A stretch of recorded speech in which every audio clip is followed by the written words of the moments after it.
Welcome back, detectives. Let's dive into another horrible case. The case of Kaler family.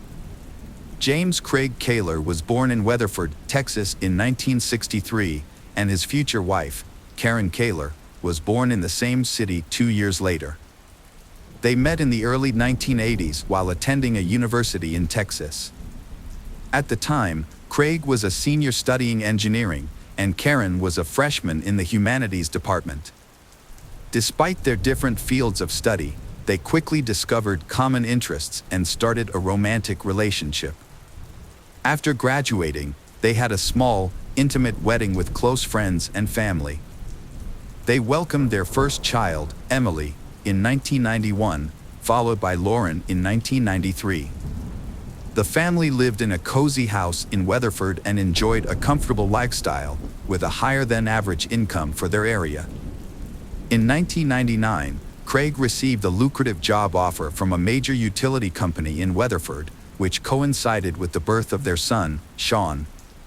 Craig adored his son and, with his increased salary, purchased a spacious house in the city's most prestigious neighborhood and a family car. Karen stayed at home to care for their children, and Craig became the primary breadwinner. From the outside, their family appeared to be living a perfect life. Their 3 children have also had many successes in their fields. Emily and Lauren are talented in sports and music. Emily studies at a prestigious pharmacy college and Lauren hopes to attend a conservatory. Sean, on the other hand, showed a keen interest in mathematics and had dreams of becoming an archaeologist. The family's home life seemed idyllic, Craig providing for the family and Karen taking care of the household and raising the children. However, the family was struggling with hidden problems. In 2007, Karen confided in her sister Linda, revealing that she was on the verge of a nervous breakdown due to Craig's controlling behavior. Craig exerted total control over Karen's daily life, demanding a detailed account of every expense, no matter how small, and requiring her to report her whereabouts at all times. The family lives on a strict schedule, with Craig setting their daily routines, including bedtime, wake-up time, meal times. This rigidity makes Karen feel suffocated and trapped. Over time, Craig's need for control grew stronger. He became more demanding and selfish, scheduling Karen's every move. She felt like she had no time left for herself, there was only duty to complete. Karen tried to meet her husband's demands, hoping he would ease up and they could return to their normal life.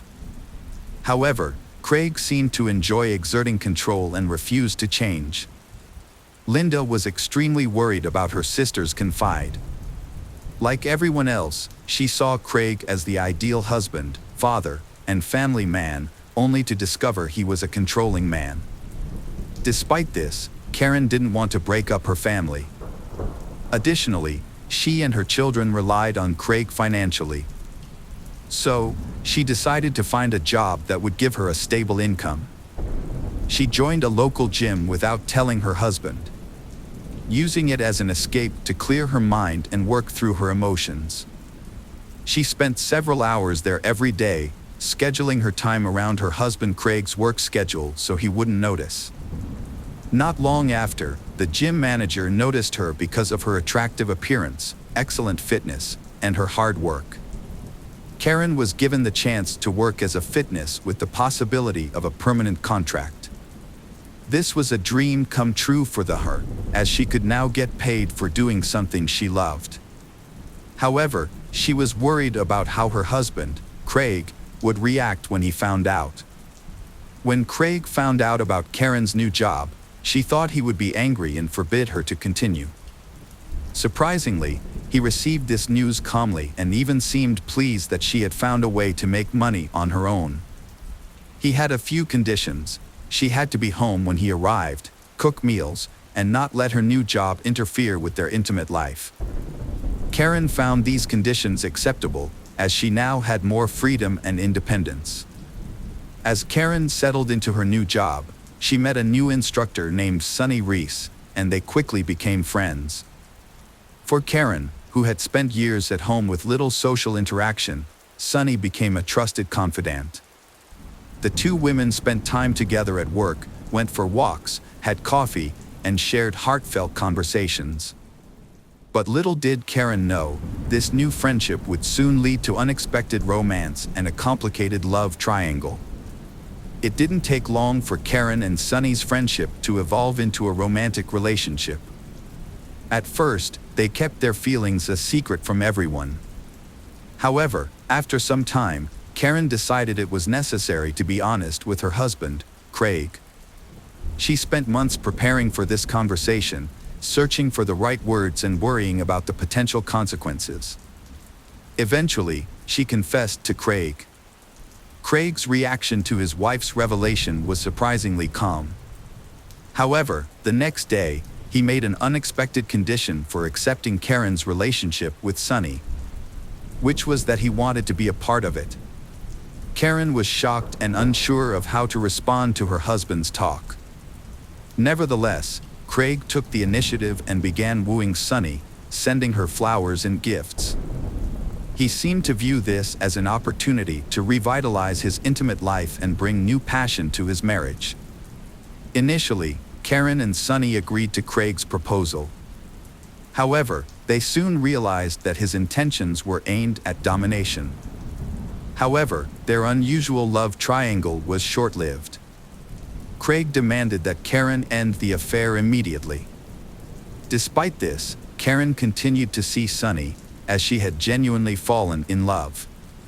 After almost 20 years of marriage, Karen seemed ready to leave her husband for someone new. This led to a series of secret actions, including moving to another state, scheduling secret meetings. In an attempt to salvage his family, Craig thought it best to relocate to another state. He started job hunting, sending out his resume, and soon secured a role as a water director for a large company in Columbia, Missouri, not far from Kansas. Craig hoped that by moving to a new state, his wife's affair with Sunny would end, and their family life would normalize. However, the summer 2008 move proved challenging for the family, as the kids had to switch schools, make new friends, and adapt to a new city. Although the family was already financially comfortable, Craig's new job nearly doubled his previous salary from Weatherford. Despite his increased responsibilities and work hours, Craig mistakenly believed he had successfully removed Sunny from his wife's life. However, Karen and Sunny continued to communicate regularly through calls, texts, and secret meetings. They would meet halfway, spend a couple of hours in a roadside hotel, and then return home. At this point, Karen realized her marriage was over. She no longer loved Craig, and it was only a matter of time before they divorced. These clandestine meetings persisted until December 2008. At the New Year's Eve celebration that year, the Kaler family went back to their hometown to reconnect with relatives and friends. Sunny was also in attendance at the gathering.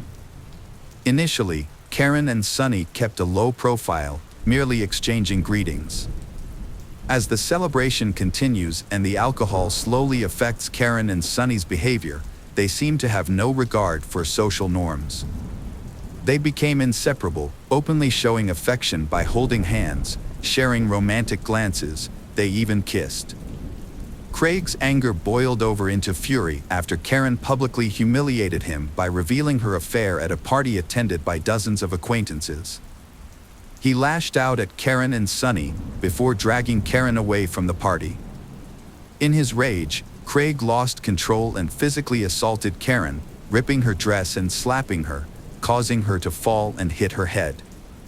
The incident marked the beginning of the end of their marriage. A few days later, Karen announced she was leaving Craig and initiated divorce proceedings, seeking custody of their children. Initially, Craig attempted to apologize and salvage their relationship for the sake of the children. But Karen was resolute. She said they should divorce, causing Craig to contact friends and family, begging them to convince Karen to reconsider. In the spring of 2009, Craig and Karen's marriage continued to deteriorate. Despite Craig's attempts to salvage their relationship, Karen made it clear she was leaving him for Sonny and she had never been truly happy in their marriage. The tension between them escalated into physical violence, with Craig grabbing Karen during an argument, leaving bruises on her arms. Karen reported the incident to the police, leading to Craig's arrest. After the incident, Karen took the children and moved out without waiting for the divorce to be finalized. Craig was devastated by her departure, and even more so when he discovered that his daughters, Emily and Lauren, were siding with their mother. They told him that they had never seen their mother so happy, which Craig perceived as a betrayal. As a result, he cut off contact with his daughters, only spending time with his son Sean on weekends. Despite the ongoing divorce proceedings, Craig held on to the hope that Karen would change her mind and return to him. His desire to control her led him to engage in jealous behavior, including stalking her and attempting to install a hidden camera in her home. To pursue this, Craig sacrificed his work, initially taking vacation time, then claiming illness, and eventually skipping work altogether without explanation. This reckless behavior resulted in Craig's termination from his job. Without a steady income, he was forced to move in with his parents as he could no longer afford to live on his own. With ample free time, Craig began stalking Karen, prompting her to take him to court to obtain a restraining order. In November 2009, just before Thanksgiving, Karen took her children to visit their 89-year-old grandmother, Dorothy White, in Burlingame, Kansas. On the evening of November 29th, the Burlingame police received a distress call about a suspicious van and reports of gunshots. Dorothy's neighbors reported witnessing a small truck pull up to her house. A man exit the vehicle and enter the house. They claimed to have heard screams and gunshots, but were uncertain. The man then left the house, got back into the truck, and sped away. The neighbors did not attempt to apprehend him, fearing he was armed. When police arrived, they were met by 10-year-old Sean Kaler, who was frantically calling for help. Although Sean was unable to explain what had happened, it was clear that a horrific scene awaited the police. Inside the home, near the front door, Sonny was found lying in a pool of blood but surprisingly still alive despite having 2 gunshot wounds. In the kitchen, police discovered the lifeless body of 44-year-old Karen, who had been shot in the chest and then fatally shot at close range in the head. The body of her oldest daughter, 18-year-old Emily, was found between a wall and a couch. It appeared that Emily had attempted to hide from her enraged father but was caught and killed with 2 point-blank shots. Lauren, found in a pool of blood in the second-floor bedroom, was still alive but weakly called for help and repeatedly said that her father was the one who did it. Dorothy and Lauren were rushed to a nearby hospital's intensive care unit. Despite the doctor's efforts, Lauren died on December 1st due to massive blood loss and internal organ damage. Her great-grandmother passed away a few hours later. Sean, the only surviving witness, was in shock. Psychologists worked with him, but a thorough interrogation was necessary as he was the only living witness to the tragic events at his great-grandmother's house. Sean recounted that evening, stating that his mother was in the kitchen preparing dinner when he approached her to ask for his favorite pie. Suddenly, the back door swung open, and his father entered with a shotgun, pointing it at Karen without a word. He shot her, then moved closer and fired again. Sean was initially frozen in horror. His father then turned to Sean but didn't aim the gun. Instead, Craig stared at Sean silently and intently. Sean realized he had to escape. So he jumped out the open back door. He ran towards the main entrance, hoping to alert his grandmother, sisters, and call for help. However, upon reaching the threshold, he heard several more gunshots. Fearing what he might find inside, Sean hid in a small outbuilding. He heard more gunshots and waited in terror, afraid that his father would come after him. Craig Kaler was immediately added to the wanted list, with a warning that he was armed and extremely dangerous. As police received multiple reports of a speeding truck, they were able to quickly determine the direction the gunman was heading. At one point, Craig abandoned his vehicle in a wooded area and began walking down a deserted road. Law enforcement soon caught up with him and apprehended him the next morning. Upon arrest, police found the rifle and ammunition in the back seat of the abandoned vehicle, along with prescription medication for depression and anxiety disorders near the driver's seat. Craig did not resist arrest and appeared confused and frightened. He admitted to being armed with a gun and a hunting knife, but claimed he did not intend to use them. He also acknowledged that he had done something terrible, which he believed the police already knew about. At the police station, Craig fully confessed to his crimes and opened up to the investigating officer. He shared how his wife had cheated on him with someone named Sonny and how they had humiliated him in front of friends at a New Year's Eve party. He explained how his attempts to save his marriage had cost him his job and what was left of his self-respect.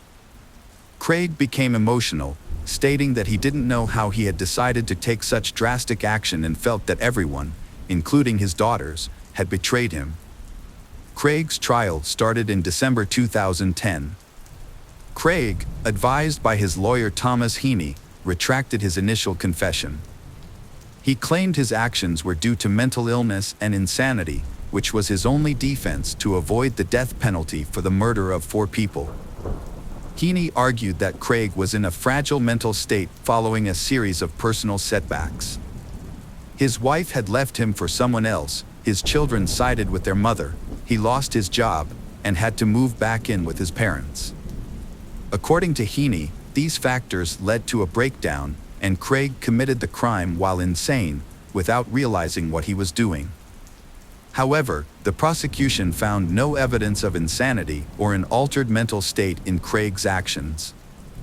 They argued that his actions were calculated, as he had purchased guns and ammunition in advance and went to the victim's house knowing his family was there. He shot each victim twice, ensuring no chance of survival, but intentionally spared his son Sean, allowing him to escape. In August 2011, Craig was found guilty on all counts and received a death sentence. At the final hearing, 12-year-old Sean testified, stating that he didn't want his father to die, as he was his only remaining close relative. Despite multiple appeals by Craig and his lawyers, the verdict has remained unchanged. As of today, Craig is still in prison, fighting to have the case reviewed and the death sentence overturned. After the death of his mother and sisters, Sean moved in with his grandmother. Now Sean has grown up and he has completed his studies and chosen to stay and work in his hometown. Hello friends, welcome to our channel. Today we're going to take a look at another horrible case with you. The case of Sierra Jugan.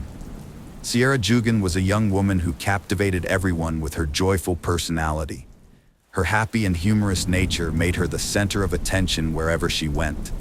She had a lively, cheeky personality that brought immense happiness to those around her. Even when she made mistakes, she had a special way of making her mom smile. As Sierra entered high school, she continued to showcase her adventurous spirit. She boldly took on new experiences, including playing volleyball. Whether on or off the court, she displayed a remarkable level of comfort and confidence. On July 19, 2016, the Jen family returned from their vacation and began unpacking. Sierra was looking forward to the fall semester at the University of Tu, where she planned to study abroad. Her mom wanted to discuss her plans with her, but Sierra, being an athletic person, was eager to try out her new bike. So whenever she had the time, she was keen to take a ride.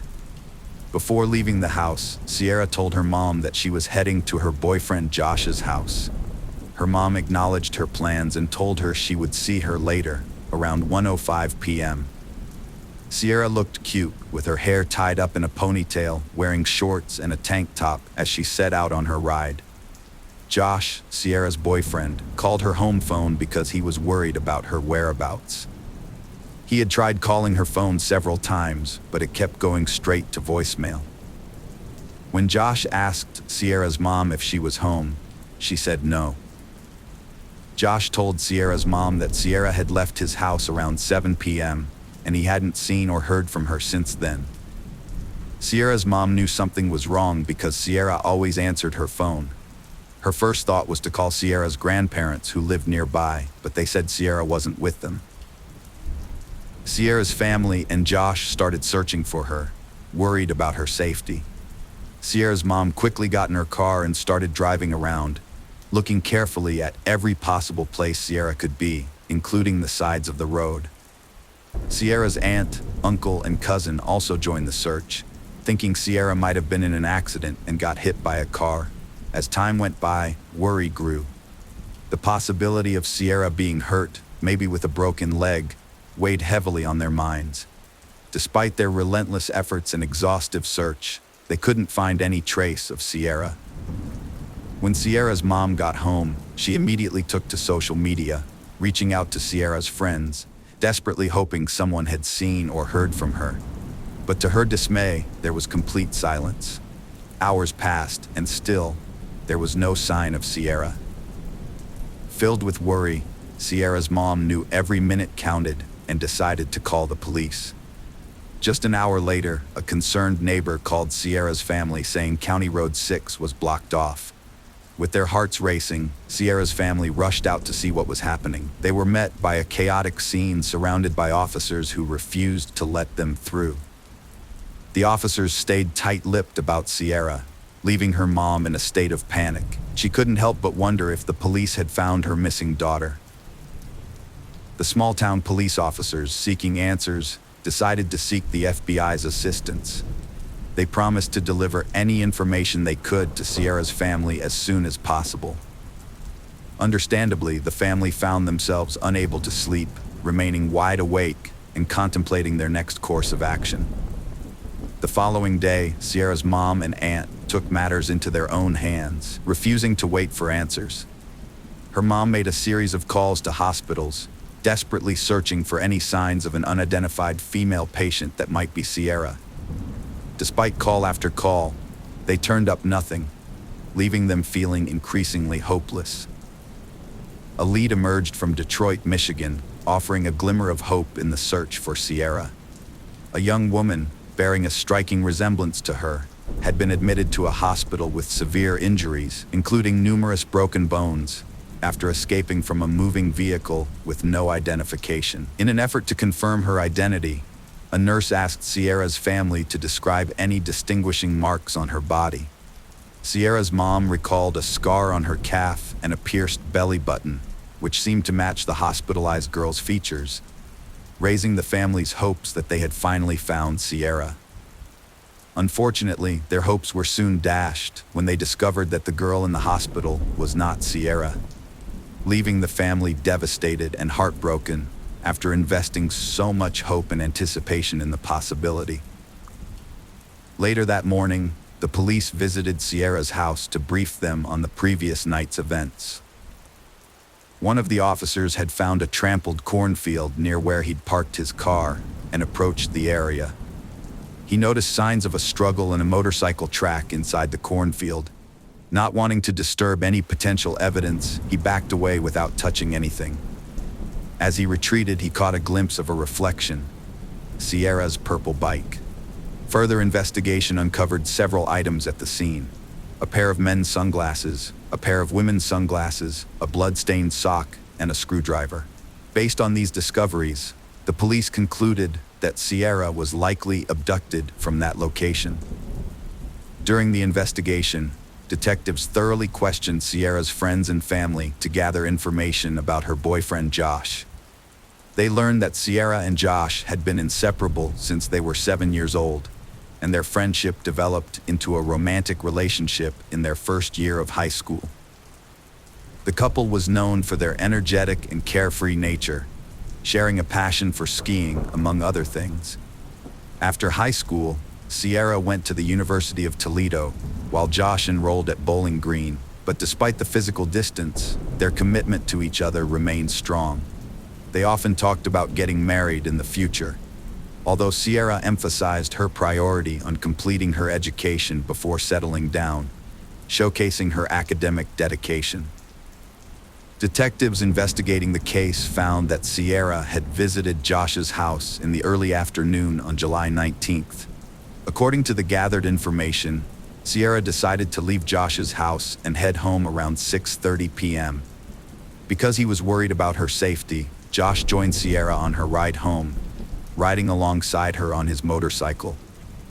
After a few miles, Sierra told Josh to turn back and go home, wanting to ride her bike alone and prove her independence.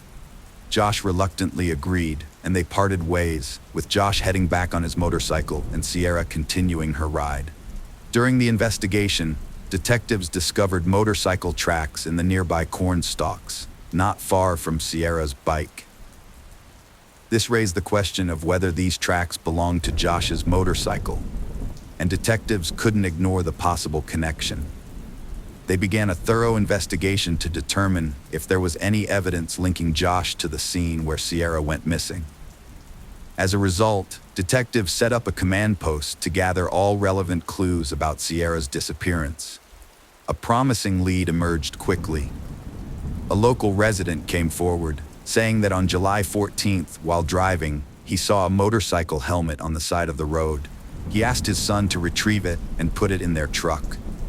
Later, after learning about Sierra's disappearance, he examined the helmet more closely and found red stains, which he suspected were blood.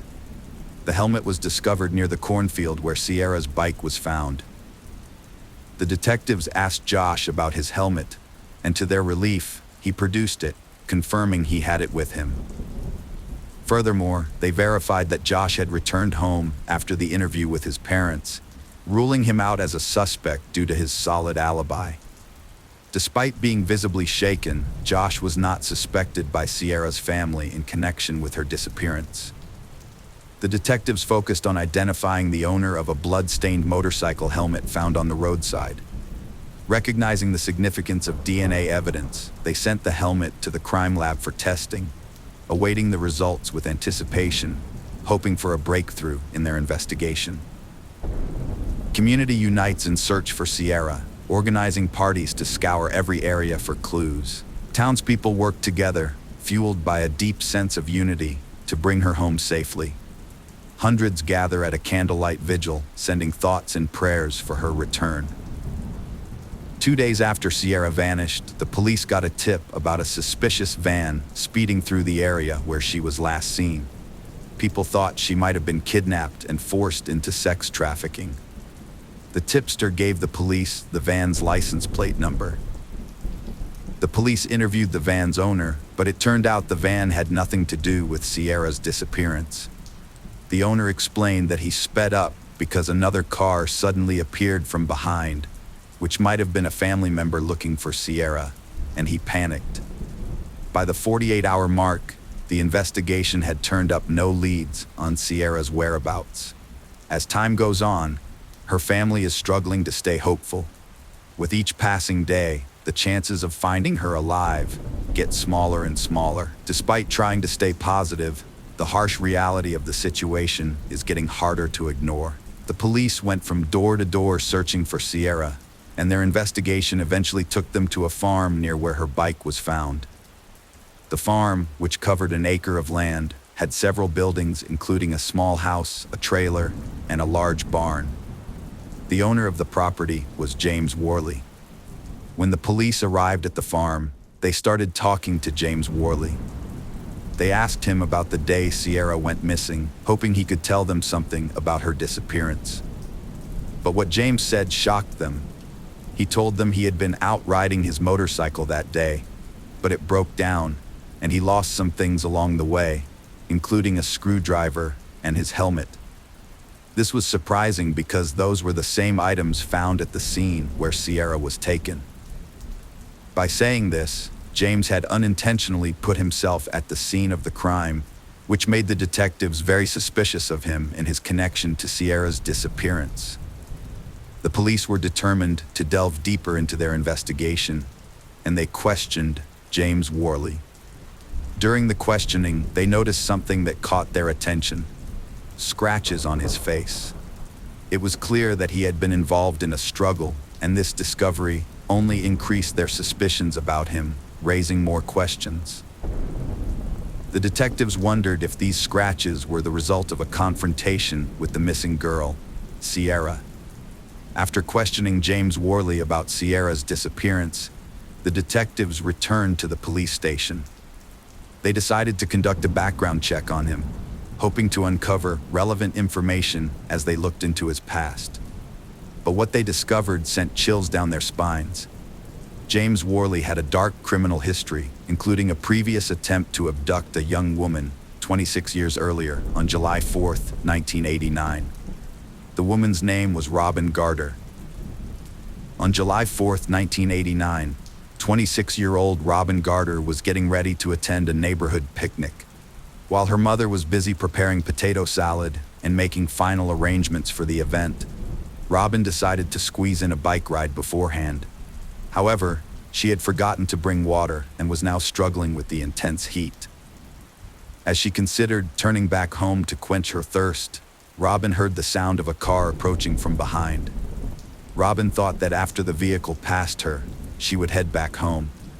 But before she could react, the car crashed into her bike, sending her flying into a nearby ditch. She was stunned and disoriented. The driver stopped and got out, looking concerned and trying to figure out what had happened. But then things took a dark turn. The person who had hit her suddenly revealed sinister intentions. Without warning, he hit her hard on the back of the head. As she struggled to understand what was happening, the attacker held a screwdriver to her throat, threatening to kill her in a menacing tone. He ordered her to get up and get into his car right away. The man forced Robin into his car at screwdriver point, trying to handcuff her once she was inside. He managed to cuff one wrist, but Robin fought back fiercely, preventing him from cuffing the other. She screamed for help at the top of her lungs, but her cries were drowned out by the empty cornfields, with no one around to hear her. Robin's fierce resistance against her attacker left her on the brink of unconsciousness multiple times, but she refused to give up. Just as the silence was becoming unsettling, she picked up the faint sound of a motorcycle in the distance. As she strained her eyes, she saw it approaching the car where her captor was. Realizing this might be her only chance to escape, Robin waved her arms wildly to get the rider's attention. Luckily, the rider noticed her distress signals and brought the motorcycle to a stop.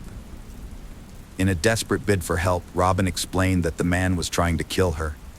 Without hesitation, she seized the opportunity and quickly climbed onto the back of the motorcycle, leaving her captor and the car behind. The motorcycle rider drove Robin home, where she collapsed. Robin's mother called the police and an ambulance, and Robin was rushed to the hospital for medical treatment. The motorcyclist, determined to help the authorities, led the police back to the scene of the incident. To their surprise, they found James Worley still present, waiting with his car. When questioned, James was fully cooperative and provided identification to prove who he was. However, his version of events differed significantly from initial assumptions. James strongly denied any intention of kidnapping Robin. According to his account, Robin was riding her bike erratically, swerving into the road, making it impossible for him to avoid hitting her. James claimed that after the accident, Robin became hysterical, and he restrained her with handcuffs not to harm her, but to secure her to the steering wheel of his truck while he sought help. He insisted his actions were driven by genuine concern for Robin's well-being. James Worley was arrested in 1989 for trying to abduct Robin. He was found guilty of abduction and sentenced to 6 to 10 years in the state prison in Mansfield, Ohio. Due to good behavior, he was released 3 years later. When Robin found out that James was released, she was terrified. The fear of James potentially striking again weighed heavily on her mind. With information about James Worley's criminal history in hand, the police obtained a search warrant and went to his home. When they arrived, they started searching the house, which James shared with his mother. At first, everything seemed normal. Next, they turned their attention to the large backyard, methodically searching the outdoor area. The officers then discovered a barn located in the corner of the yard, which sparked their curiosity. They approached the structure cautiously. Inside the barn, the police found stacks of hay bales. They searched the barn carefully, looking for any evidence that might connect James to Cece's disappearance. The detectives examined every nook and cranny, checking each bale of hay for hidden items or clues. As they removed the bales of hay from James Worley's barn, the detectives noticed a small green crate in the corner.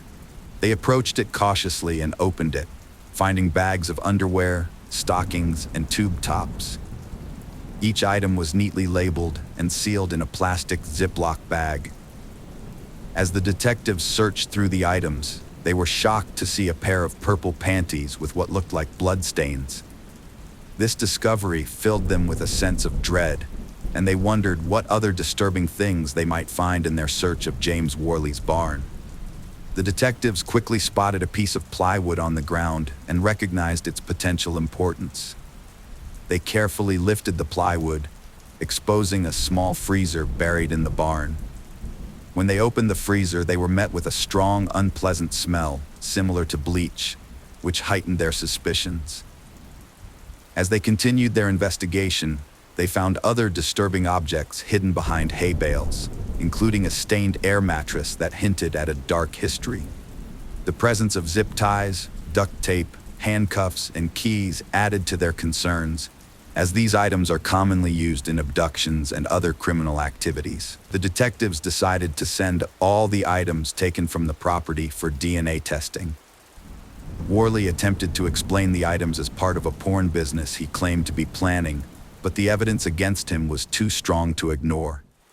The combination of the disturbing discoveries at the crime scene and the incriminating items led to James's arrest for Sierra's murder. Sierra's family was stunned to learn that her abductor was someone who lived far away from her home. This news sparked a million questions in her mind, with the most pressing one being where she was. The detectives launched a thorough investigation of James's property, meticulously searching every inch of it and leaving no stone unturned. They brought in cadaver dogs to help detect any potential remains. The detectives focused on a pond on the property, recognizing its potential significance. They carefully drained it to uncover any evidence hidden beneath the water's surface. They also inspected the insulation in the front of the attic. As the investigation progressed, they extended their search to the neighboring properties, considering the possibility that evidence might have been dispersed beyond James's property. They pursued leads in all directions, diligence and thoroughness guiding their efforts. A farmer was walking through his vast field when he received a call. As he walked, he noticed a peculiar area of corn that was matted down and decided to take a closer look. When he approached the spot, he saw a nearby mound of dirt, which immediately made him think it could be a grave. This worried him even more because of the recent search for Sierra. With this on his mind, he quickly called the police, telling them about his suspicions and giving them the exact location. Responding promptly to the farmer's distress call, the police arrived at the scene. They noticed a fresh pile of dirt, which fueled their suspicion that it could be a grave. Taking the situation seriously, they began processing the area carefully to avoid disturbing any potential evidence. The officers examined every inch of the scene, hoping to find clues about Sierra's whereabouts. However, despite their thorough efforts, their search yielded no results. The detectives then searched the adjoining farms for Sierra, using drones and helicopters to cover a larger area and increase their chances of locating her. During their search, they found another mound of dirt with freshly matted corn. Their trained dogs detected the scent of decomposition, suggesting a potential crime scene. As the crime scene investigators dug, they made a grim discovery. They found human remains. Based on the evidence, it was believed to be Sierra's body. Tragically, her hands were bound behind her back, and her feet were tied to the handcuffs. Further examination revealed that an object was lodged in her mouth, restricting her airway, which ultimately led to her death. Later that night, the Sierra family received a devastating call they had been fearing. The police had found Sierra's lifeless body. The news was met with an overwhelming outpouring of grief as the entire family broke down in tears. The sorrow felt by each family member was palpable, and the weight of the moment was crushing. A month after Sierra's tragic abduction and murder, James Worley was charged with 19 counts, including kidnapping and aggravated murder. 2 years later, Worley's trial began. Despite the overwhelming evidence against him, he pleaded not guilty to all charges. Over 8 intense days, the prosecution presented a gripping story that captivated the jury and spectators alike. After deliberating for 6 hours, the jury found Worley guilty on all counts related to Sierra's murder. The severity of the crime led to Worley being sentenced to death. Hello friends, welcome to our channel. Today we're going to take a look at another horrible case with you. The case of Natalee Holloway. Natalee Holloway was born on October 21, 1986, in Clinton, Mississippi, to Elizabeth and David Edward Holloway. Her parents had a loving relationship that began in their youth, but after 13 years of marriage, they divorced due to the stresses of domestic life. Following the divorce, Natalee and her brother Matthew lived with their mother, who continued to receive emotional and financial support from their father. In 2000, Elizabeth remarried to George Twitty, a businessman from Alabama, and the family moved to Mountain Brook. The transition was seamless, and Natalee and her brother remained close to their father, visiting him regularly during holidays. Natalee's upbringing was deeply influenced by her family's strong Christian values, which emphasized kindness, modesty, and community involvement. As a result, she developed into a compassionate and humble individual who prioritized her studies and extracurricular activities over social events. Despite her popularity, Natalee chose not to attend parties or go on dates, instead focusing on her goals and aspirations. She was an excellent student, a skilled dancer, and an active member of various clubs, with ambitions to pursue a career in medicine and secure a scholarship to a local university.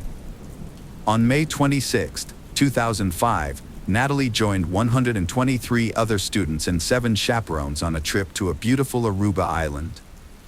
The group of 18-year-olds stayed at the Holiday Inn and spent their time relaxing on the beach, swimming, and enjoying the local restaurants and entertainment. They made the most of their trip, dancing into the early hours of the morning. On the night of May 29th to 30th, Natalee was initially acting normally in socializing while sober. However, after consuming a drink given to her by Joran, her behavior changed, indicating that she may have been under the influence of a substance. The staff at Carlos and Charlie's bar had a positive opinion of Natalee, but viewed Joran unfavorably due to his history of poor behavior, gambling, and substance abuse. Joran had a reputation for renting hotel rooms with friends, where they would invite foreign women and secretly record their activities, later uploading the videos online. Natalee Holloway's disappearance began with a frantic phone call from her mother, Elizabeth Twitty. After failing to reach her daughter, Elizabeth contacted one of the trip's chaperones to report her concerns. Elizabeth's instincts told her something was wrong, as Natalee was a responsible and punctual person who always stayed in touch. When Natalee didn't return to the airport with the rest of the group on May 30th, Elizabeth's worst fears were confirmed. Her belongings, including her phone and passport, were still at the hotel, but Natalee was nowhere to be found. Elizabeth and her husband quickly flew to Aruba to search for their missing daughter. When Elizabeth arrived in Aruba, she discovered more about Natalee's disappearance than the police had. Unfortunately, the authorities didn't seem to be in a hurry to investigate and initially disregarded Elizabeth's concerns.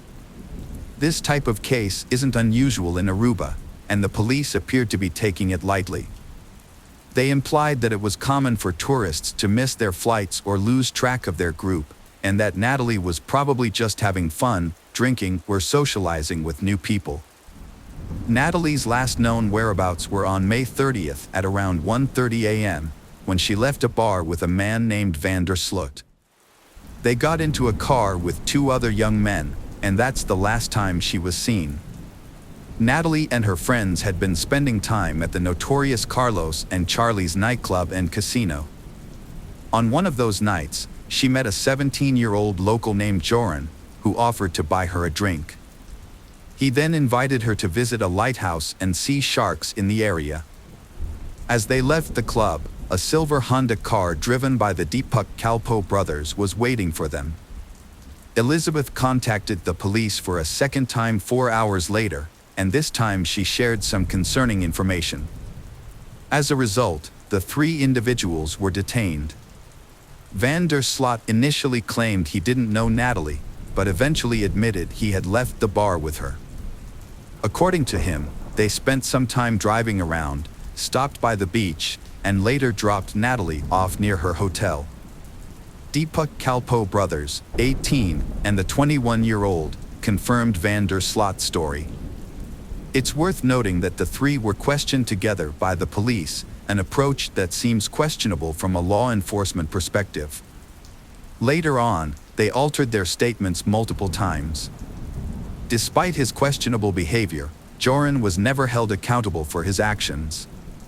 None of the charges against him went to court.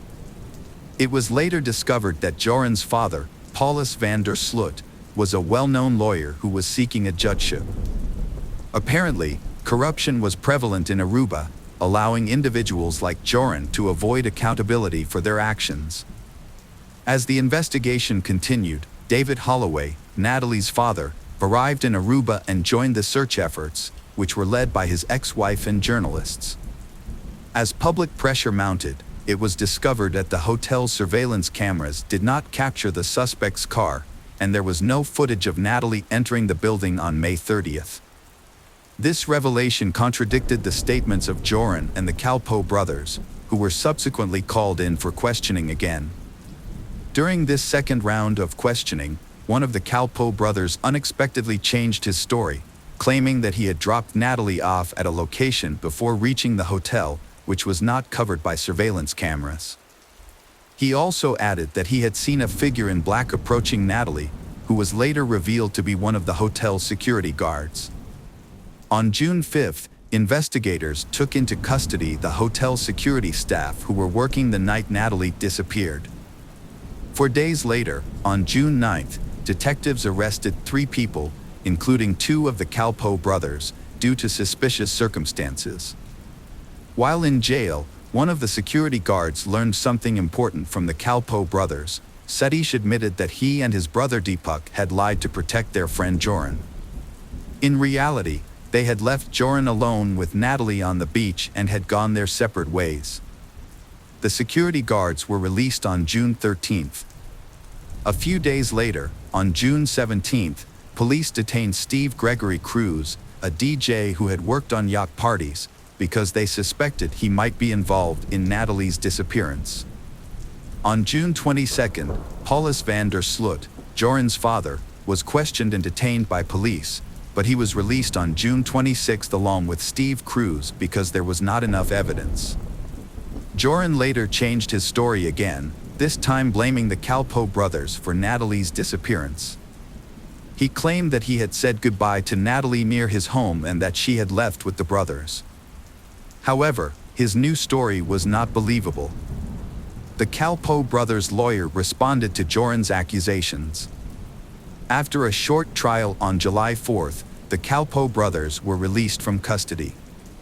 At the same time, Joran's time in custody was extended by 2 more months. Despite the growing evidence, the police seemed to be ignoring Joran's possible involvement in Natalie's disappearance. Joran van der Sloot was born on August 6, 1987, in Arnhem, Netherlands, to Paulus van der Sloot, a lawyer, and Anita van der Sloot-Hugen, an art teacher. He was one of 3 brothers in a large family that moved to Aruba in 1990. Joran grew up on the island, where he attended the International School of Aruba and excelled academically. He also developed a passion for sports, particularly soccer and tennis, and showed promise in these areas. Joran's family life was complicated. As a child, he was closer to his father, but his relationship with his mother was strained. Anita considered Joran dishonest and struggled to instill good values in him. She remembered him as a rebellious child who frequently ran away from home. As Joran entered adulthood, he began to associate with a questionable crowd and developed a taste for gambling. Despite this, he presented himself as confident and fearless to his friends, which initially impressed many people. However, locals were wary of Joran, sensing that his permissive behavior would eventually lead to trouble. Joran was popular with girls, but he often took advantage of them. Overall, people had mixed opinions about Joran, with some being drawn to his charismatic personality and others being put off by his questionable behavior. As the investigation into the suspects continued, the search for Natalee Holloway remained ongoing. U.S. authorities assisted by closely monitoring the progress and providing significant financial support to aid in the search for the Natalee. Although the Aruban authorities were not pleased with the increased scrutiny, they accepted the funding. On August 26, the police detained the Calpo brothers and another young man, but this was unrelated to the case. The arrest was an attempt to intimidate them into talking. All four were released on bail on September 3, 2005, and a week and a half later, all restrictions were lifted. Joran van der Sloot spent about 3 months in custody. After his release, he reveled in the notoriety, giving interviews and appearing on TV shows. He claimed Natalee Holloway was flirtatious and offered intimacy, but he declined due to lack of contraception. When questioned about his credibility, Joran threw a glass at the interviewer, showcasing his impulsiveness and aggression. According to the recorder, Joran van der Sloot was confessing to witnessing Natalee Holloway's death on the beach in Aruba. He claimed they were intimate before she lost consciousness, and despite trying CPR, she died. Van der Sloot said he and a friend disposed of her body at sea. Despite the damning recording, Van der Sloot again avoided consequences, quickly denying his statement after it aired. In his 2007 book, The Case of Natalee Holloway, My Own Account, Van der Sloot maintained his innocence, apologizing to Natalee's family and providing his account of events, despite ceasing search efforts by authorities. In 2008, 2 new witnesses came forward in the case. One reported seeing Joran and his father on the beach near the Holiday Inn on May 30, 2005, around 4 a.m. Joran appeared disheveled and shirtless. The witness saw them arguing in a car before driving away. However, Paulus had an alibi for the night of Natalee's disappearance. Joran's former girlfriend also came forward, recalling a comment he made about easily disposing of a body. However, Joran was known for lying and exaggerating. Despite these developments, Joran and the Calpo brothers were detained and released multiple times. The Holloway family hired a private investigator, Tim Miller, who searched the landfill and discovered oversights by the island's police, including failure to interview Natalee's classmates or hotel room neighbors. Natalee's electronic room key was used several times on the night of her disappearance, and she left behind her rare and expensive mobile phone. A male DNA was found on her toothbrush. The investigation's flaws were exposed. After his father's death, Joran contacted the Holloway family, offering to reveal the truth about Natalee's disappearance for a $250,000 reward. He claimed he wanted to clear his conscience, but was actually blackmailing them. The Holloways, desperate for answers, paid Joran $25,000 to meet with their lawyer, John Kelly, in Aruba.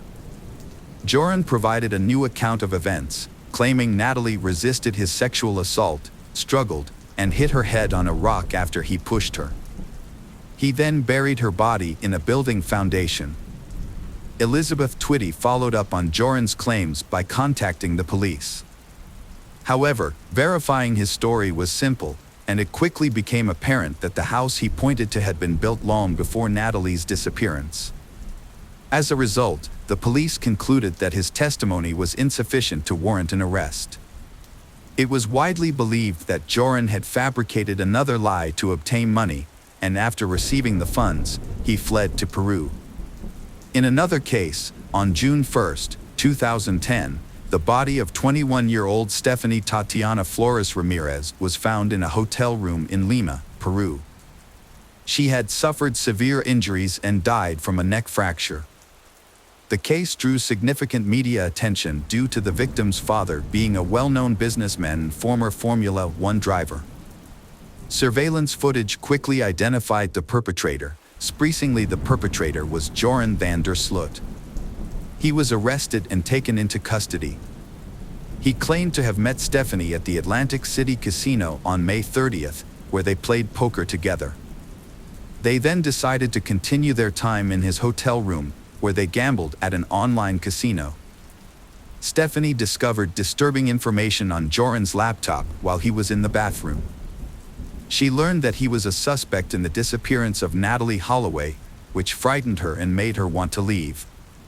However, Joran caught her and became enraged when he realized what she had found. He physically attacked her until he was certain she was dead. After the attack, Joran showered and left the scene, instructing the staff not to disturb Stephanie, falsely claiming she was sleeping. Her body was found 3 days later, on June 3rd. Joran was caught on June 4th while trying to flee to Chile and subsequently confessed to the crime.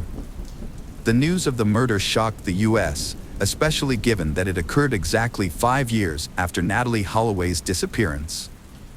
Elizabeth Twitty, Natalie's mother, was moved by the news, saying that justice had finally been served, but at a terrible cost. On January 11, 2012, Joran van der Sloot was sentenced to 28 years in prison for Stephanie's murder and ordered to pay the Ramirez family $75,000 in compensation. Joran was first imprisoned at Pedras Gordas, but was later moved to Chalip in 2014. During his incarceration, he married a Peruvian woman he met in 2010 while she was visiting another inmate. She believed that Joran had genuinely changed and become a better person, describing him as attentive and gentle during their time together. However, this proved to be a facade, as Joran was actually using her for his own benefit and showed no remorse for his past actions. Meanwhile, Natalie Holloway's family was seeking closure. In June 2011, her father, David Holloway, filed a petition in an Alabama court to have Natalie declared legally deceased. Natalie's mother opposed this move, holding on to the hope that Joran would eventually confess to the crime and face trial. After 2 hearings, Judge Alan King ruled in favor of the declaration, stating that all necessary requirements had been met. On January 12, 2012, the court officially declared Natalie deceased. On June 8, 2023, van der Sloot was extradited to the United States and taken to the Hoover City Jail in Alabama. The next day, he was charged with extortion and wire fraud, but he denied all charges. However, on October 18, 2023, he changed his plea and admitted to murdering Natalie Holloway. He confessed to killing her on May 30, 2005, by hitting her with a cinder block after she rejected his advances, and then disposing of her body in the ocean where it was likely consumed by sharks. Although van der Sloot confessed to the crime as part of a plea deal, this confession cannot be used as evidence in court. As a result, he was sentenced to 20 years in prison, which will be served at the same time as his existing prison term in Peru. Despite the confession, Natalie Holloway's disappearance remains an open case in Aruba, and her murder has gone unpunished due to a series of cover-ups, corrupt deals, and bureaucratic delays, despite widespread international attention to the investigation. Michelle Shelley Michael was an exemplary student who consistently excelled in her studies. She was very active during her school years and became a cheerleader. After starting her education at the University of West Virginia, she advanced to captain of the cheerleading team and later became a coach. She was not only intelligent and attractive, but she also drew a lot of attention and had many admirers. She married young while still in college to Rob Angus, and they had 2 children together. Michelle aspired to be a pediatric nurse. After graduating, she began working at a local hospital in Morgantown, West Virginia. Many people viewed her as light-hearted and sociable, frequently commenting on her friendly demeanor. She carefully attended to her appearance and dedicated years to maintaining her fitness through sports. Her family lived in a lovely, spacious house and enjoyed life together. In 1999, Michelle met James Jimmy Michael at the hospital. At that time, she was still married, although her marriage was unhappy. James was also married to a doctor named Stephanie, and his relationship had become strained as well, focusing solely on their children's needs. He worked in pediatrics and showed great kindness to the kids he treated. As Michelle and James began to interact during their shifts, they discovered shared experiences that brought them closer together. Over time, Michelle and James became closer. Michelle began to flirt with him, and he reciprocated her interest. She was more than just a friend. They developed feelings for each other and decided to secretly date. They realized that their lives were incomplete without each other. By December 1999, Michelle and James agreed to file for divorce, and they were married by May 2000, just 3 months after finalizing their divorces. For James, marrying Michelle was a source of immense happiness. He was delighted to have found a woman who understood him. Michelle had excellent communication skills with children, which was very important to him.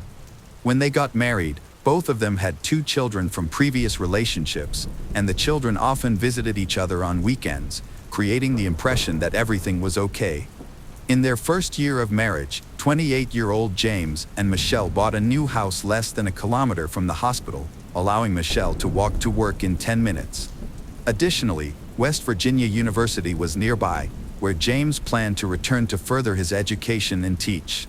Michelle worked hard to earn her master's degree and was eager to continue improving her skills, even after being promoted to head nurse. She returned to cheerleading, this time as a coach, with their daughters joining her and their sons playing football. In his free time, James also coached a football team. However, James's true dream was to be his own boss. In 2004, he left his hospital job to supply medical equipment to a local clinic. Soon after, he started a small manufacturing company that produced oxygen cylinders for elderly customers. Financially, the family did well and appeared perfect, like a picture from a magazine. However, James's relatives began to notice that things were not as smooth as they seemed. They felt Michelle was trying to manage everything, which led to her nagging. James had struggled with weight issues since childhood, and while he initially addressed this through sports, he continued to gain weight. After getting into a relationship with Michelle, he aimed to stay active, but his busy schedule often hindered him. Whenever he gained a few pounds, she treated him dismissively, often comparing him to other men, which hurt his feelings. Seeing her husband, James, succeed in business, Michelle was inspired to start her own venture. In 2005, she partnered with Bobby Teets, an employee of James and a truck driver who supplied medical supplies. Michelle's business idea stemmed from her passion for cheerleading. She wanted to create sports goods such as t-shirts, hats, and uniforms. By November 2005, she had almost everything ready and was finalizing the paperwork. The last major hurdle was purchasing sewing equipment. Michelle and Bobby traveled to Chicago to inspect the machinery and select materials. While attending a seminar there, they ordered a sewing machine, which they later brought back. Although everything was progressing well, Michelle was not in a rush to leave her job as she prepared for her new venture. On the morning of November 29, 2005, Michelle was at work at Morgantown Hospital, finishing her morning tasks when she received an urgent call. She was informed that smoke was coming from her home and that a neighbor had seen flames. Without hesitating, Michelle left work and hurried home, which was less than a kilometer away. While rushing, she called her family to check on the children, who were at school and safe. This provided some comfort, but her worry grew when she arrived home to see flames shooting from the roof and windows. She tried calling James, but he did not answer, leading her to fear he might be inside the burning house. Firefighters had arrived and were trying to control the flames, but the second floor was heavily involved in the fire, making it difficult to extinguish quickly. Finally, after half an hour of extinguishing the fire, the firefighters began to examine the surrounding area. Thankfully, neighboring buildings were unharmed due to their prompt response. While inspecting the second floor, they found what appeared to be a charred body, which raised suspicions. Initially, it seemed like an accident, and it took time for them to realize they had indeed discovered human remains. Identifying the deceased without further investigation was impossible, but it was likely to be James. Questions arose about how he could have died in the fire. Why didn't he wake up when the smoke detector sounded? Why didn't he smell the smoke? Was this truly an accident? To find answers to these questions, a thorough investigation would be necessary. Investigators began by examining the backgrounds of James and Michelle, and interviewing Michelle to piece together the details of the incident. She stated that she woke up at 5:15 a.m., as she typically did, while her husband was still asleep. She kissed him goodbye before leaving for the hospital at 7 a.m. The first report of the fire came in around 10:30 a.m. when a passerby called the fire department after noticing flames and smoke coming from the windows. Michelle later called the fire department herself upon learning about the fire at home. Once the fire was extinguished, all of James's friends and family had gathered at the scene, along with a coworker named Bobby. They discussed where James might be. Bobby, who knew the family well, suggested that if James's car was still in the garage, he was likely still at home. Tragically, they later found the remains of James. Officers informed Michelle that her husband, James, was presumed dead. Michelle did not react emotionally. She simply asked if the police were certain of his death. The officers could not confirm it at that moment, as they needed to identify him through dental records. From the beginning, detectives suspected homicide and followed standard procedures. In the marital bedroom, they discovered a burnt iron on the floor at the foot of the bed. It was unclear whether it was merely a household item or if it had caused the fire, as it was plugged in and positioned with the heating element facing down. Law enforcement found this particularly suspicious. Several witnesses later reported that Michelle appeared worried and anxious. Before learning of her husband's death, she desperately tried to call him, insisting that he should be okay.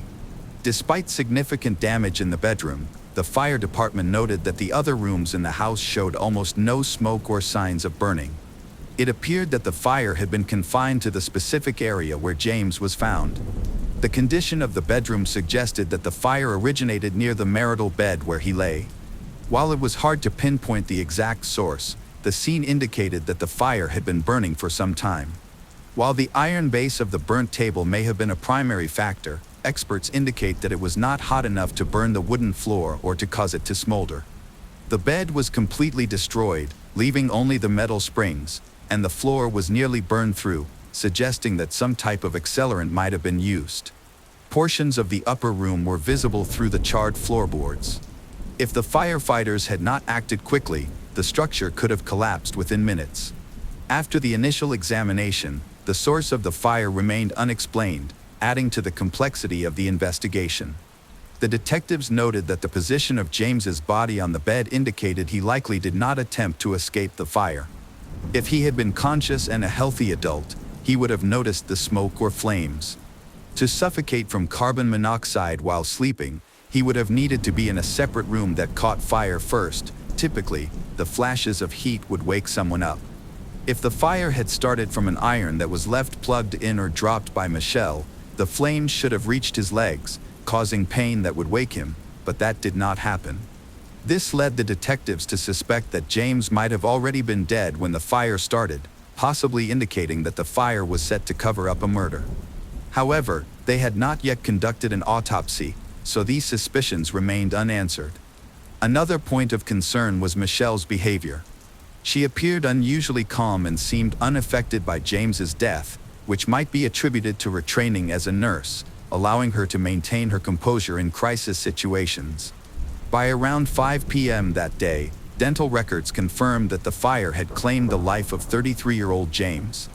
However, the autopsy, which took longer to complete, confirmed the detective's suspicions. James had not died from the fire, as there were no traces of smoke in his lungs. This indicated he was not breathing at the time the fire started. Since standard tests would not reveal the cause of death, the investigators opted for a thorough toxicological examination of his tissues. Meanwhile, they interviewed those close to James, focusing on individuals who had access to his home. Naturally, Michelle became the primary suspect, as it would have been easy for her to start the fire. However, people generally described them as ideal, with only minor disagreements, and they were known to be loving partners.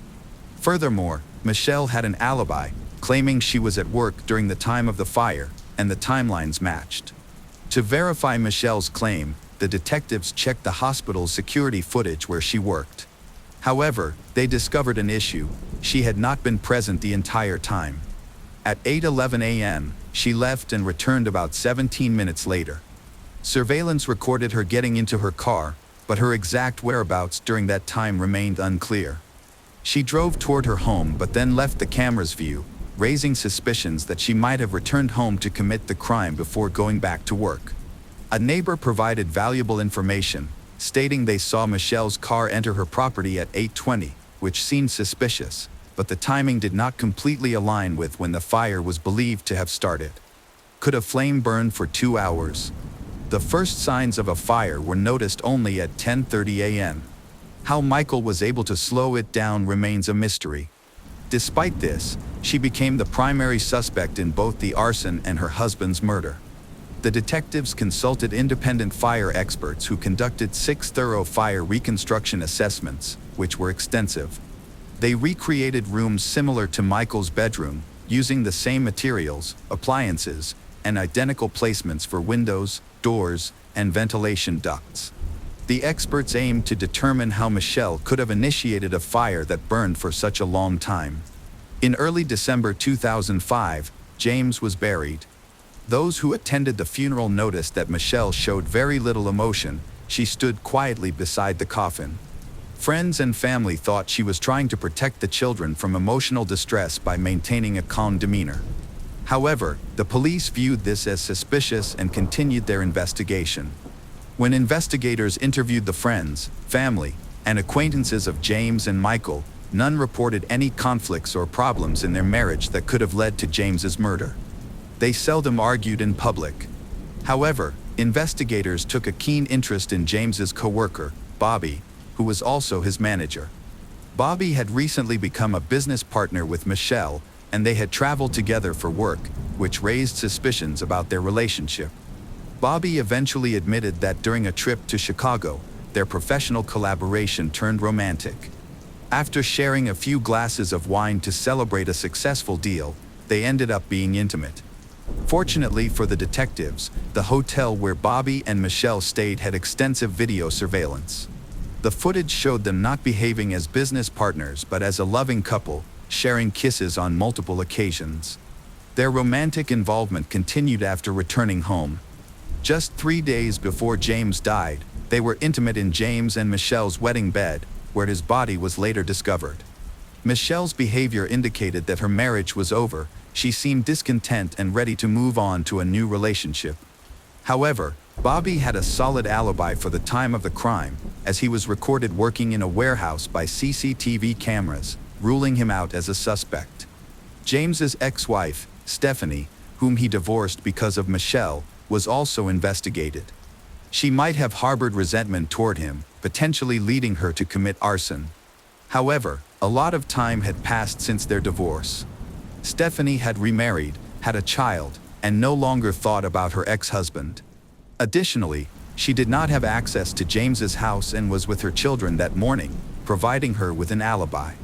As a result, Stephanie was quickly ruled out as a suspect, leaving Michelle as the only person under suspicion. If James had discovered Michelle's affair, he could have sought a divorce, which would have negatively impacted her by putting her at risk of losing at least half of their assets. Since her business was just starting, she stood to lose a significant amount. However, if he had died, the situation would have been different. As a widow, she would inherit all his assets, including his business and life insurance payout. The police discovered an insurance policy worth about $500,000, naming Michelle as the sole beneficiary. This gave them not just suspicions but strong evidence of a financial motive. On December 7, 2005, Michelle was brought in again for questioning, although they did not inform her that she was the main suspect. The questioning was framed as a consultation about the results of a toxicology test, even though those results were not yet available. Detectives prepared a list of questions for her and spoke with her as if they were medical specialists to lower her guard.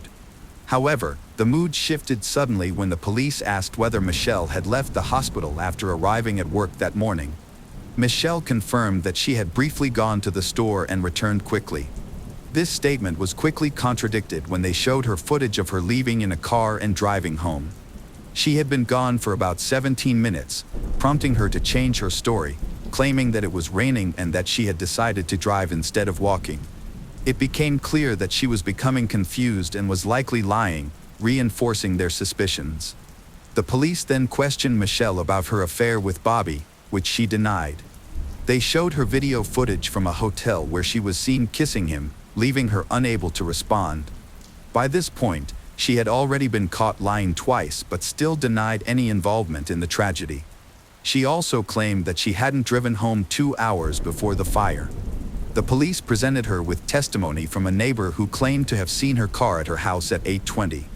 This led Michelle to change her story for the third time, saying that she had forgotten some important business documents that she needed to mail that day. Michelle insisted that she did not enter the house, so she didn't know what was happening inside. She stated that when she was in the driveway, she suddenly remembered that the documents should be in her car. After checking the glove compartment and finding them, she hurried back to work without going inside the house. When asked why she hadn't mentioned this sooner, she said she didn't want to reveal the truth out of feelings of guilt.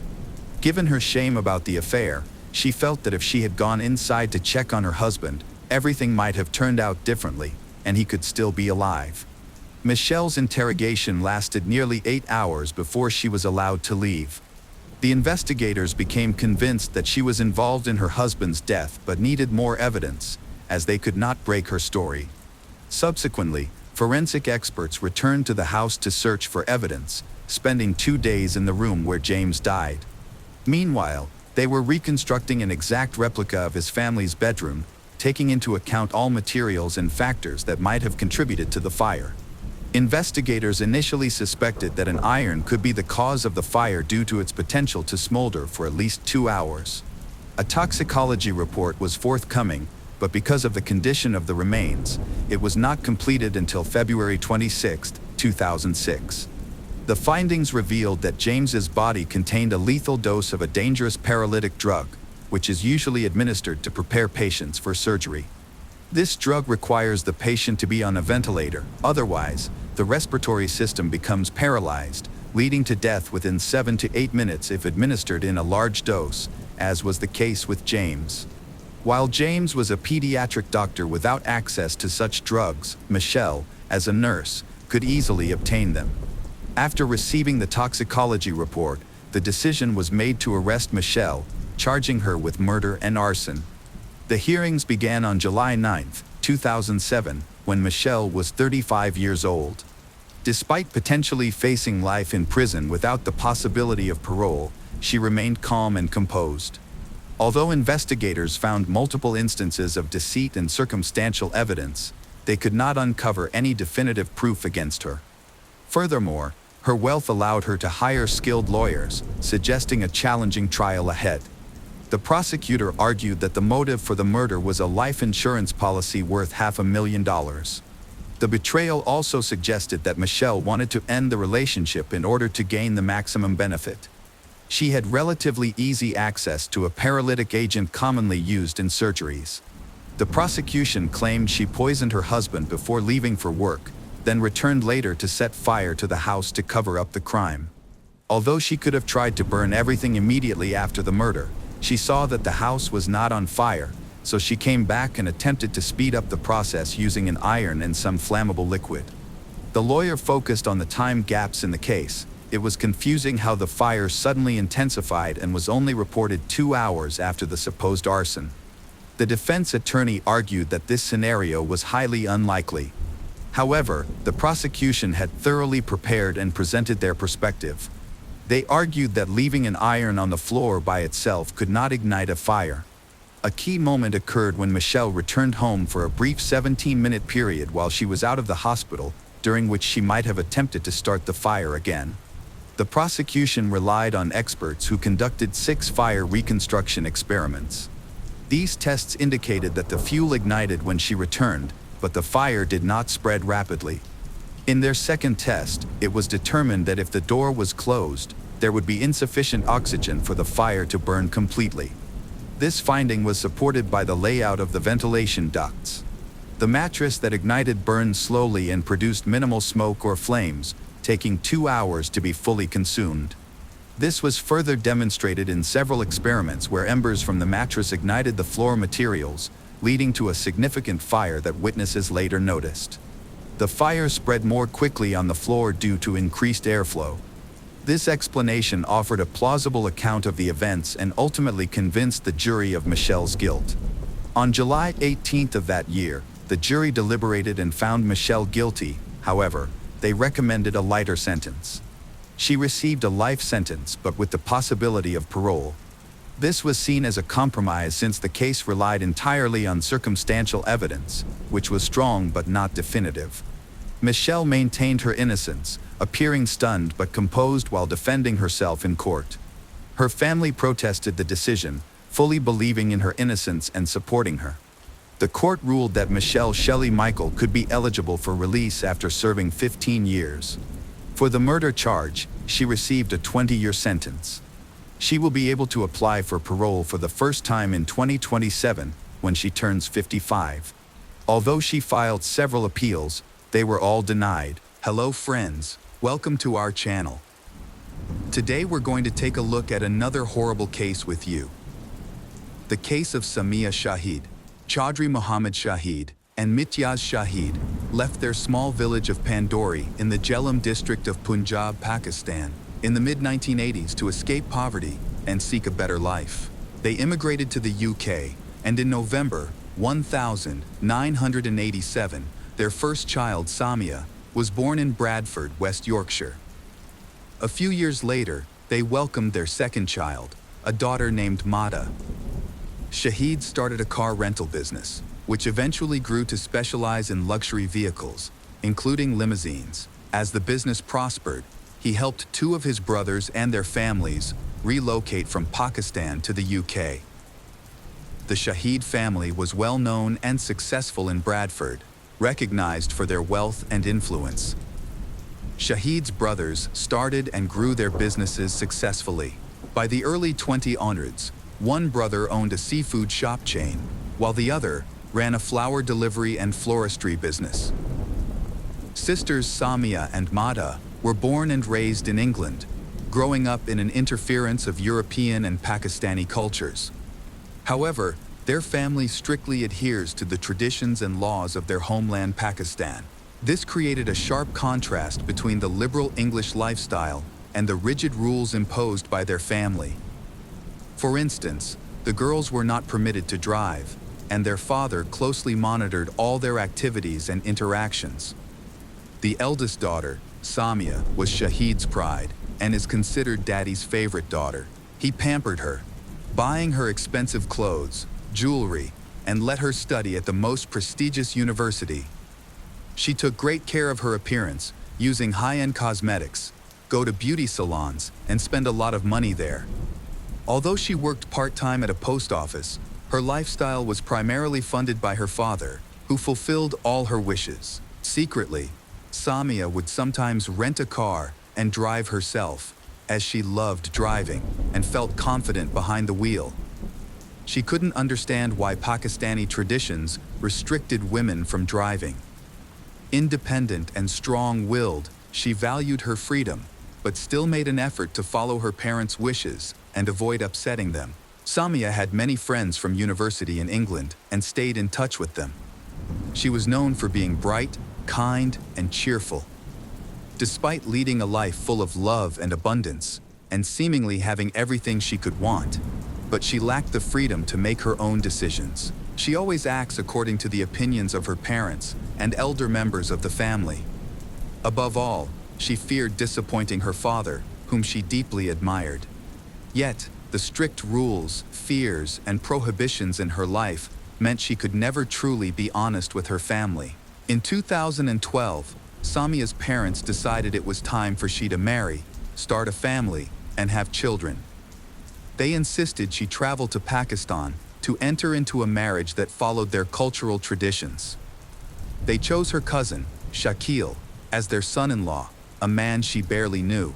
Marriages between relatives and arranged unions are common in their culture. Samia had always known her parents would eventually select a husband for her, presenting it as a decision she could not refuse. She had resigned herself to this inevitability, but her father's choice left her deeply shocked. Samia found Shakil repulsive and could not imagine marrying him. To make matters worse, he had recently been released from prison after serving time for killing someone in a land dispute. Although Samia had interacted with him occasionally during childhood and had seen him as a brother figure, the idea of him as her husband was unthinkable. Her parents, who were also cousins in an arranged marriage, had fallen in love and built a happy life together. They believed the same would happen for Samia and Shakil, assuming love would grow over time. Despite her strong aversion to the match, Samia felt she couldn't defy her father and understood how much this marriage meant to her family. Her mother and younger sister Mata later asserted that no one forced her into the marriage. They thought that with her stubborn personality, they could not force her either physically or emotionally. According to them, she married willingly and of her own choice. In early February 2012, the decision about her upcoming wedding was finalized during a family meeting.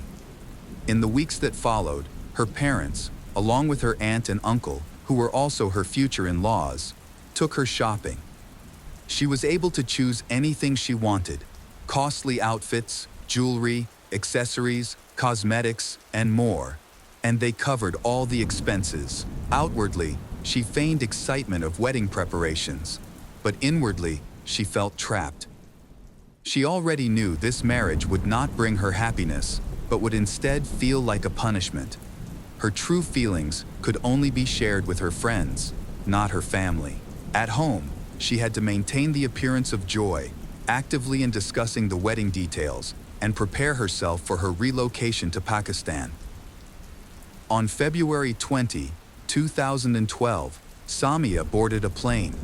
She texted a close friend, telling her that she was about to fly thousands of miles to make the biggest mistake of her life, but she had no other choice. Later, she sent more messages, admitting that the very sight of the groom made her feel sick and that being near him was unbearable. On February 27th, Samia and Shakil had a grand wedding at Pandori, attended by around 1,000 guests. The wedding lasted 4 days, and as a wedding gift, Samia's parents gave she and Shakil a luxurious 2-story house located. However, Samia quickly realized that this beautiful house would feel like a prison, where she would be forced to live with a man she did not love. After returning to the United Kingdom, married life brought Samia no happiness. She still despised her husband, Shakil, and knew she could never love him. 4 months later, in mid-June 2012, she went back to her hometown of Bradford to handle some matters and assist Shakil with his immigration paperwork to apply for British citizenship.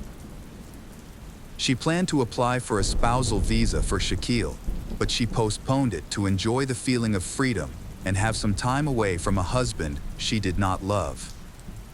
When Samia began processing the documents, she discovered that their wedding ceremony, conducted in full accordance with Sharia law, was only considered a marriage contract between Muslims and held no legal validity in the United Kingdom. To make the marriage legally recognized, it was necessary to follow European legal procedures, such as having a civil ceremony and obtaining an official marriage certificate.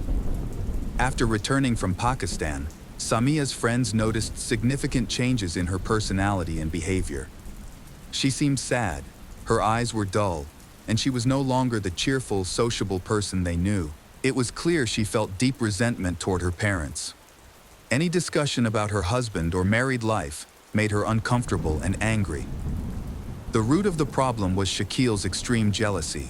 Even from another country, he tormented Samia by constantly calling her and demanding video chats at any time. This allowed him to monitor her whereabouts, activities, and the people she was with. His behavior, was not only a way to control her, but also a demonstration of his dominance and authority over her. In early August of that year, during a phone call with a close friend, Samia admitted that she was at her breaking point. She felt completely drained, had lost all joy and hope for happiness or a bright future, and no longer wanted to live. She expressed deep hatred for Shaquille, saying she never wanted to see him again. However, she couldn't share these feelings with her family because they were busy bragging to everyone about the lavish wedding they had prepared for her. In early September, unable to resolve issues related to the marriage visa, Samia was forced to return to Pakistan to live with the husband she disliked, Shaquille. She wrote frequently to friends, describing her misery, her distaste for her marriage, and her feeling of being trapped with no way out. This lasted for a few months, but then she started complaining less, and her mood gradually changed. During her next visit to the United Kingdom, the reason for this change became clear. Samia had met a young man online named Syed Mukhtar Kazim, a British citizen of Pakistani descent like herself. Syed was born and raised in London, but had been living and working in the United Arab Emirates for several years. The two began corresponding and quickly developed feelings for each other. They secretly meet, and in October 2013, they saw each other in person for the first time. Samia immediately realized that Syed was the man she wanted to spend her life with. He was kind, caring, attentive, and treated her with love and respect. They have many interests in common, but also understand the dangers in their relationship. Despite this, they felt that life only had meaning when they were together.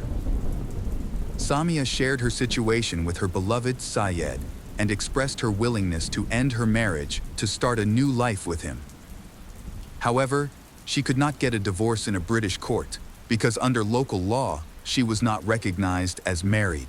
In the spring of 2014, Samia decided to confront Shaquille and asked him for a divorce. He refused rudely, declaring that she would remain his until the end of her life. During another visit to the United Kingdom to see her parents, Samia secretly reached out to a local Islamic Sharia council, explaining that she had been forced into the marriage, which was grounds for annulment. She also converted from Sunni Islam to Shiite Islam, the religion Syed now practices. When the cleric from the council contacted Shaquille to hear his perspective on their marriage, he once again refused to cooperate, angrily declaring that he would not consent to a divorce. Afterward, the Islamic Sharia Council of the United Kingdom annulled Samia's marriage, acknowledging that she had been forced into it due to family pressure. Her family was unaware that she had divorced Shaquille and was planning to remarry, this time to the man she truly loved, Syed. In September 2014, Samia secretly married Syed. Unlike the previous marriage, this marriage was legally recognized, and they also received a marriage certificate to confirm its legality. The cleric who approved the annulment of her first marriage was also the one who presided over the nikah ceremony. Only a few close friends attended the intimate wedding. Samia and Syed was overjoyed. Samia confided in her friends that she felt like a princess in a fairy tale and could hardly believe her happiness was real. Sadly, this happy moment turned out to be the beginning of a nightmare and eventually led to exile. When her ex-husband, Shaquille, demanded that she return to Pakistan, she informed him that she was no longer his wife and presented her new marriage certificate. Enraged, Shaquille immediately contacted Samia's father, igniting a major family scandal. Her family tried to pressure her into returning to he, even resorting to threats, but she refused. This thing led to dire consequences. A few weeks later, while shopping with her younger sister, Samia was brutally attacked on the street. Her sister was left unharmed, but she was severely beaten with metal bars and narrowly avoided having her legs broken.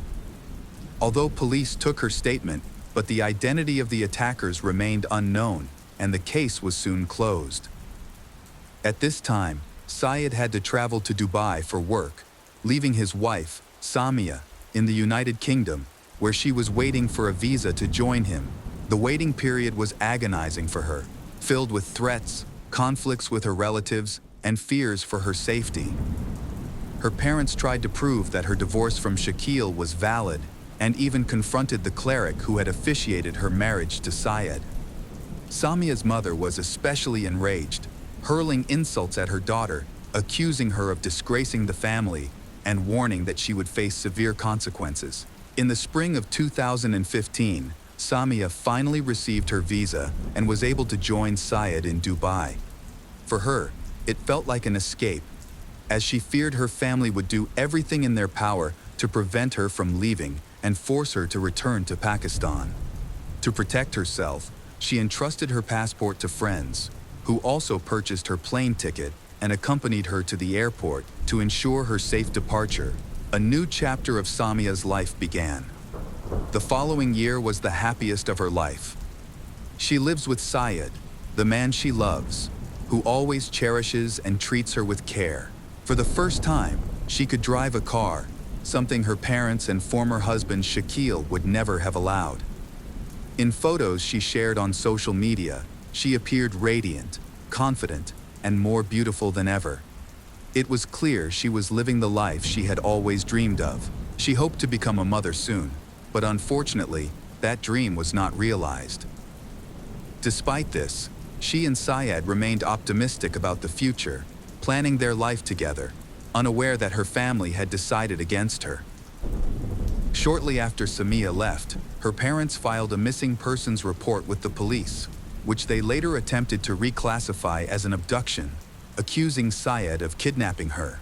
Meanwhile, Shaquille's family began plotting ways to force she to return. They realized that threatening her was no longer effective, but they still believed they could exploit her emotions and compassion to manipulate her. In June 2016, Samia received devastating news. Her aunt, Shaquille's mother, had passed away. Heartbroken, Samia considered traveling to Pakistan for the funeral, but knew it could be dangerous. Many relatives still resent her for divorcing Shaquille and remarrying Syed. Her actions were seen as treacherous and shameful. A week after the funeral, her mother called again with more distressing news. Her father's health had sharply declined. He was diabetic, and his condition had become critical. Samia feared that if he passed away, she could never forgive herself for not visiting him. Despite her own worries and Syed's dissuasion, she decides to go to Pakistan. Concerned for her safety, she promised her husband to stay in regular contact. On July 14, 2016, Samia arrived in Pakistan and stayed at a close friend's house. She left her passport and return ticket to Dubai with her friend, expressing her fear and insecurity and asking her friend to pray for her safe return to Syed. The first few days were relatively calm. She kept Syed and friend informed about her activities. She visited her aunt's grave with family and met several relatives. Her return flight to Dubai was scheduled for July 21. However, on July 20, Samia abruptly stopped all communication. On July 20th, 2016, a heartbreaking incident occurred when Shahid contacted the police to report the death of his daughter, Samia. Upon arriving at the house where Samia had lived with Shaquille, police found her lifeless body at the bottom of the stairs. Sadly, it was too late to save her. They found bruises on her body, which her parents attributed to her falling down the stairs. A small amount of pink foam was flowing from her mouth. Shahid speculated that she might have had a heart condition, causing her to fall and tumble down the stairs. Since no one was home at the time, she did not receive immediate help and passed away. When questioned about Shaquille, Shahid explained that he was away on business. The police found no evidence of foul play at the scene and opted not to open a criminal investigation. An autopsy conducted the same day revealed no signs of violence, concluding that her death was due to natural causes. Samia was buried just a few hours after her death. Her sudden departure was not considered suspicious and was not investigated by the authorities, but it had a devastating impact on Syed. When Syed learned of his wife's, Samia's, sudden death from a heart attack, he was in shock and disbelief. According to media reports, she chose to end her life due to depression because she could not have children. However, her family rejected this version. They claimed that she passed out, then fell down the stairs and broke her neck. The investigation revealed bitter truths.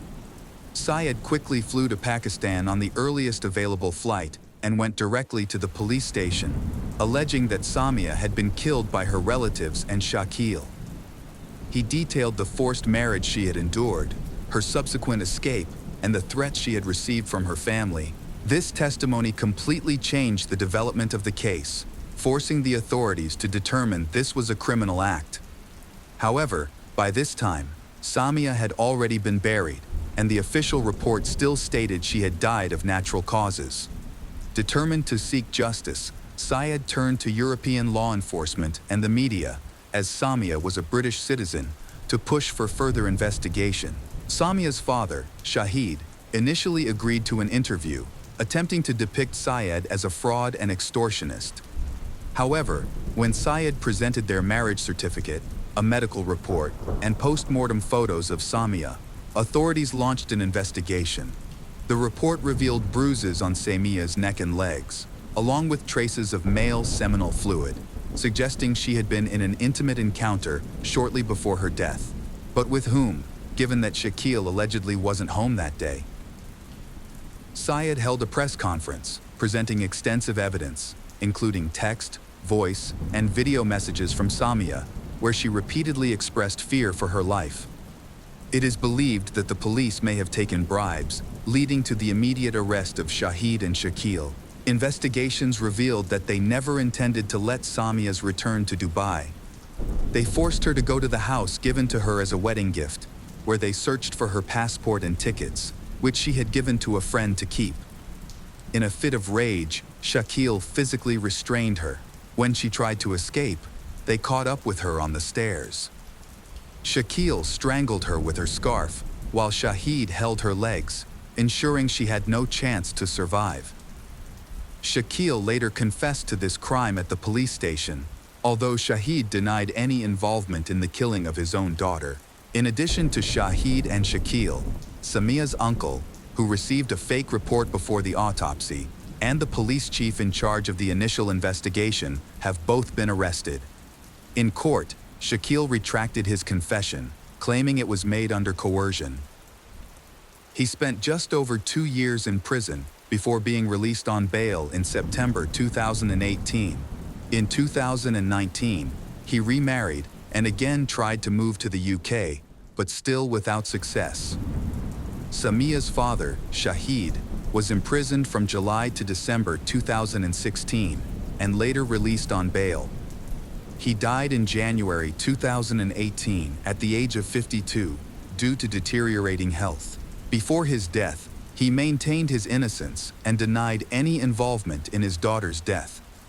Samia's uncle and the commissioner were also released in the fall of 2016 without facing any penalties. Shortly afterwards, arrest warrants were issued in Pakistan for Samia's mother and younger sister, but they quickly returned to Bradford. Her younger sister, Mata, later gave a detailed interview, which accused her and Syed of being the cause of their family's breakdown, attempting to tarnish their reputations.